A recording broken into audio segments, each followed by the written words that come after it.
Let's talk about some of my childhood autistic traits, part 4. I wanted to concentrate more on sensory type of experiences, sensing and feeling things as an undiagnosed autistic child. I'm gonna warn you guys, some of the things I'm gonna be sharing on today's video is gonna be very obscure and borderline weird, but if you're already someone who watches my videos, I'm sure you will not judge me anyways. And if anything, you've probably done weirder things, if not similar things to me. So let's just get into it. I could tell who farted based off of the smell of the fart. So this was something I did as a child that was extremely inappropriate, of course. Now that I'm an adult, I can understand that. But you know when people are just like secretly farting in public quietly, and then if you're in the room, you could smell it and you're just like, who the hell farted? And you're just looking around and you're like, someone in here ate something bad for lunch because someone's like farting up this place. Well, throughout my life as a kid, I would be able to know exactly who farted based off of the fart because I could smell the pheromones almost within the fart. And so not only am I able to know exactly who farted, but I would actually point out who farted out loud. And yes, this is funny. Let's all get our laughs in, but it's also very inappropriate. And of course, I've had several adults throughout my life tell me that I should not be doing that. I vividly remember every time I was in a classroom setting, for example, or like out on the playground, and I would smell a fart that I could identify, oh my God, Michelle farted. I would literally point at her and I would be like, you farted. I could smell it. I know it's you. And then of course the other kid would be super embarrassed and be like, I didn't fart. That wasn't me. That was someone else. And I would literally tell them, no, it's you, because I could smell the fart and it's for sure from you. It's not from anyone else. It smells like a you fart. And now that I'm looking back on this, like, of course, no one could understand what that even means. And it's just funny because part of being autistic is having such intense sensory experiences, right? A lot of the things I'm going to be talking about today, as you guys will start to see, kind of goes hand in hand with synesthesia and just like the mixing of sensory experiences. Like you could smell who farted based off of the pheromones, or sounds have texture to you, you know, things like that. And so that's something I definitely want to highlight in every single one of my experiences, is that kind of synesthetic, if that's a word, experiences of sensory things. I kind of touched on this in a previous video like this, where I talk about how I could taste people's homes in their food. This is the same type of thing. I could smell someone's fart and their pheromones in someone's fart. And I always know who farted because of that. And it's just, I still can do this to this day. I just don't really talk about it out loud because of course that's inappropriate, but it's just one of those funny little traits that I have. Another very vivid memory I had was when I was in preschool during recess. I would oftentimes opt out of playing with other kids and I would actually play by myself very often. And something that I did very often by myself was I played with sand and I tried to get the perfect texture in the sand. Now let me explain this, because when I say that out loud, it's just really odd, right? By the way, you guys, when I say weird and odd, I'm not meaning it in a negative way. I'm just meaning it in a way where, like, objectively speaking, not many people really talk about doing things like this. So yes, it is an obscure thing. So oftentimes during recess, as a preschooler, I would get myself a little bucket and I would fill it up with sand, and I would always go over to the water fountain and fill it up with some water, and I would mix the water in with the sand until it was perfectly homogenized and all the sand was mixed in with the water, and then I would touch it with my fingers and feel whether or not it was the perfect texture to me, because I was trying to get the sand to be this perfect soft wet sand texture where it's not too wet, where it could be molded into like a ball, for example, but it's also not dry where it like falls from your fingers. Just wet enough where you could like put your fingers through it and it's almost like this silky texture. All the other little kids would be playing together and I would just be like underneath the playground by myself doing stuff like that. It felt so meditative for me and it felt so therapeutic to just like be touching the sand and trying to get the perfect texture. And to me, I guess that was how I wanted to pass my recess time rather than playing with the other kids. And that carries over throughout elementary school too, is just this general detachment from wanting to play with other kids. It didn't mean that I didn't play with other kids, right? There were many times where I did socialize with other kids and have a group of friends, but I always felt lost in those types of contexts. And I always felt the most relaxed when I was by myself doing things on my own. It didn't mean I wasn't lonely. It didn't mean I didn't want friends.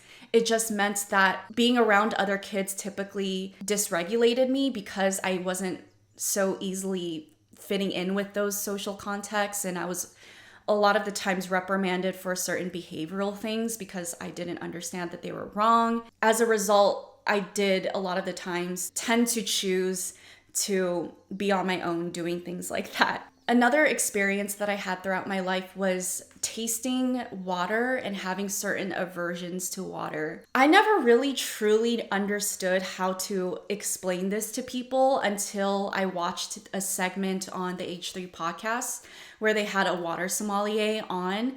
And literally, I think the water sommelier spent about an hour or so talking about different types of water, the different textures, the different flavors of water.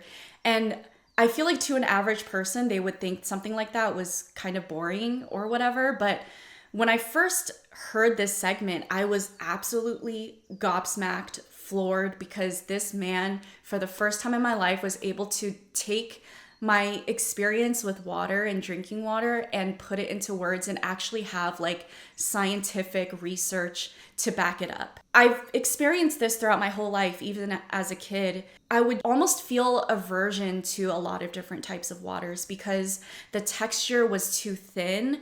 And I know this is dramatic, but the only way I could kind of explain it was it tasted like poison. A lot of the water that I experienced drinking out of fountains or water bottles or sinks tasted like poison to me. It almost tasted like, let's say, metals or just chemicals. And it almost made you feel more thirsty afterwards. I think because I have this sensitivity to tasting water, I didn't really drink the amount of water that I needed to drink throughout my life. It was an actual issue, and a lot of autistic people struggle with drinking enough water. I don't know if there's enough research study to kind of explain why this happens, but I know for me, this is attributed to my sensory sensitivities to water.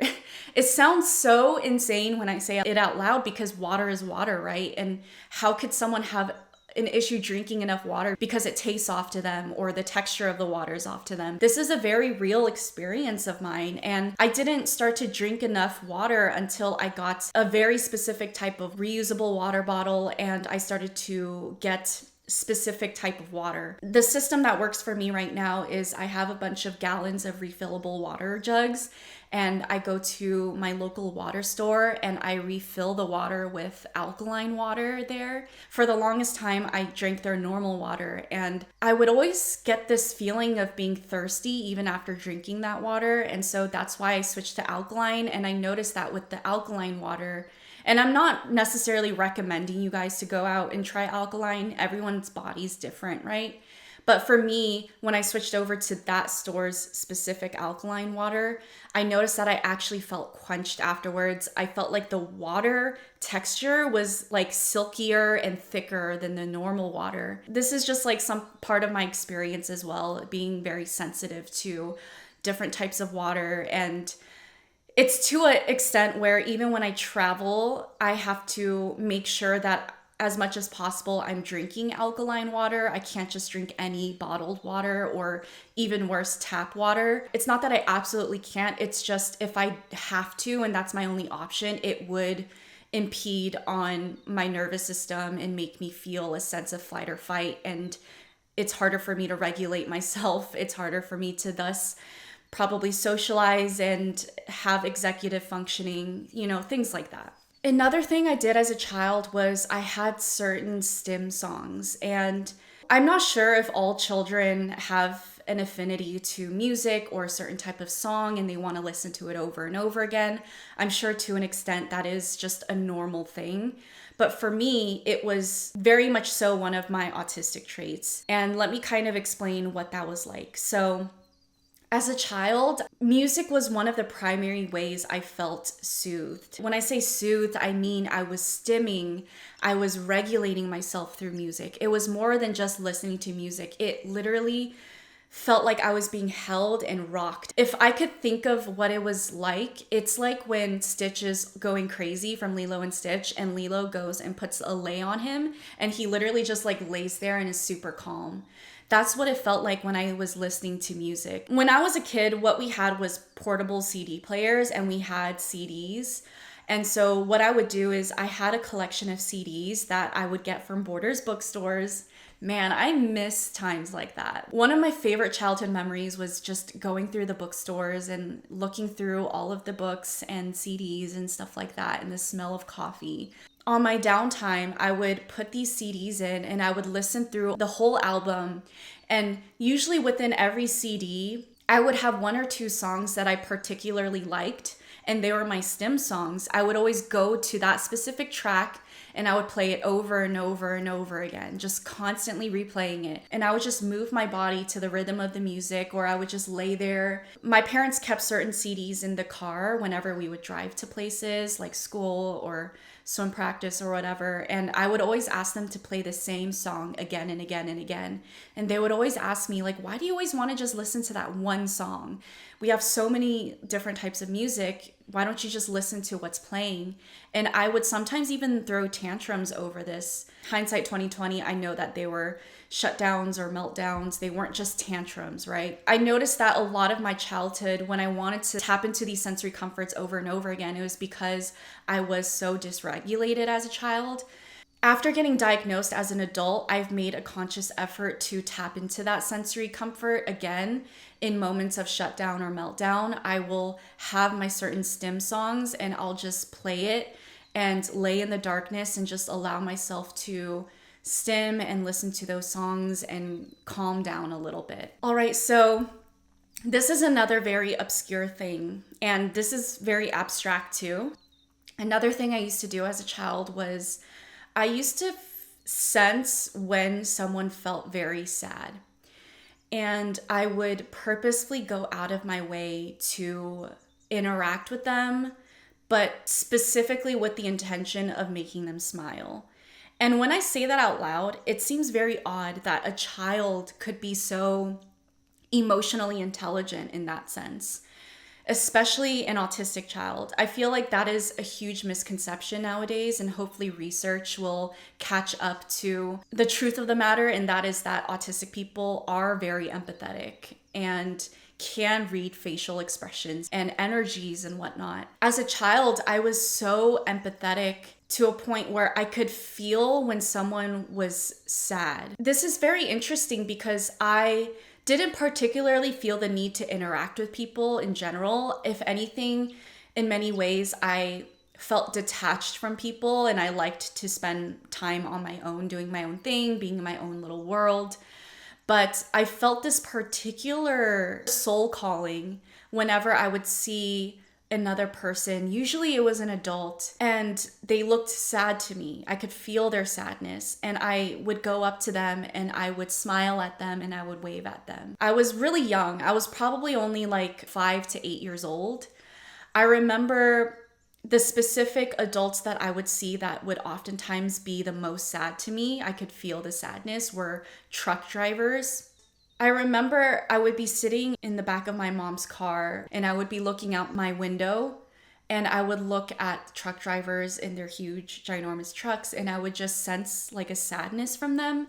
And I would always make an effort to just stare at them and wait until they probably felt me staring and they would look down at me. And I would, once making eye contact with them, I would smile and I would wave at them. And I wouldn't stop until they smiled and waved back at me.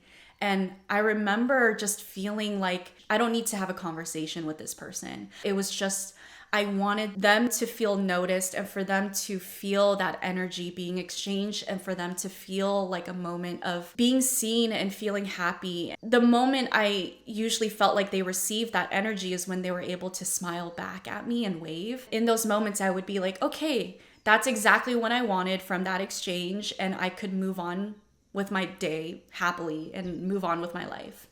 And I would do this so often as a child. This wasn't just a one-time thing. It was very intentional of me. I remember like all the time as a kid, just seeing all these adults being so sad and unhappy and disconnected. I felt this deep need to like connect with them through a smile and waving and make them feel noticed. Just things like that, you know? So another thing I remember is when I was really, really young enough to be in a stroller, I remember paying attention to the way that the stroller's wheels felt going over different types of texture of floors. And I remember having favorite textures of floors because of that.